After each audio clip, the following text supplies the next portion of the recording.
வணக்கம்ங்க. இன்றைக்கி வெள்ளிக்கிழமைக்கு நம்ம மாடித்தோட்டம் பூஜைக்கு எவ்வளோ பூக்கள் கொடுத்துருக்கு பாருங்கள். எப்போதும் மாதிரி நிறைய பூக்கள் கொடுத்துருக்குங்க.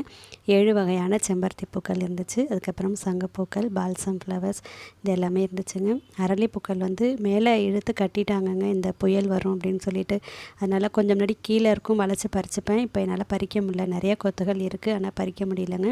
அதுக்கப்புறம் 2 பச்சை கத்திரி, ஒரு வெண்டைக்காய், பசலைக்கீரை இது எல்லாமே இன்றைக்கி அறுவடை எடுத்துகிட்டு வந்தேன். இது எல்லாமே நம்ம மாடி தோட்டத்தில் இருந்த அழகு காட்சிகளையும் பாருங்கள்.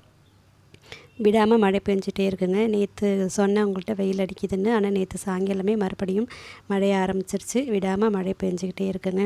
அதுக்கப்புறம் நம்ம காஞ்சனா சிஸ்டர் என்கிட்ட நேற்று ஒரு கேள்வி கேட்டிருந்தாங்க. ஒயிட் செம்பருத்தியில் கிளைகள் இல்லாத மாதிரி இருக்கே சிஸ்டர்னு கேட்டிருந்தாங்க. நிறைய கிளைகள் இருக்குது சிஸ்டர். கிளைகள் இருக்கிறதுனால தான் இவ்வளோ பூக்கள் கிடைக்கிது நமக்கு.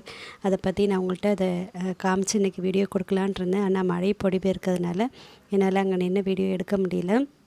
கண்டிப்பாக மழை விட்ட உடனே உங்களுக்கு அடுத்த பதிவாக நான் அந்த பதிவையே கொடுத்துட்றேன். ஒயிட் செம்பருத்தியை பற்றி நிறைய கிளைகள் இருக்கிறதையும் காமிக்கிறேன். அதில் எவ்வளோ மொட்டுகள் இருக்குது, பூக்கள் எப்படி வைக்கிதுங்கிறத பற்றியும் நான் உங்கள் கூட தெளிவாக சொல்கிறேன். இன்றைக்கி வந்து ரோஜா பூக்கள் எதுவுமே நான் பறிக்கலைங்க.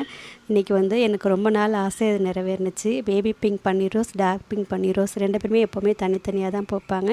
இன்றைக்கி 2 பேரும் ஒன்றா அழகாக பூத்துருந்தாங்க. அதுக்காகவே நான் சேர்த்து பார்க்கணுன்ட்டு பறிக்காமல் இருந்தேன். இன்றைக்கி நம்ம மாடித்தோட்ட அறுவடை எப்படி இருக்குங்கிறத சொல்லுங்கள். நன்றி, வணக்கம்.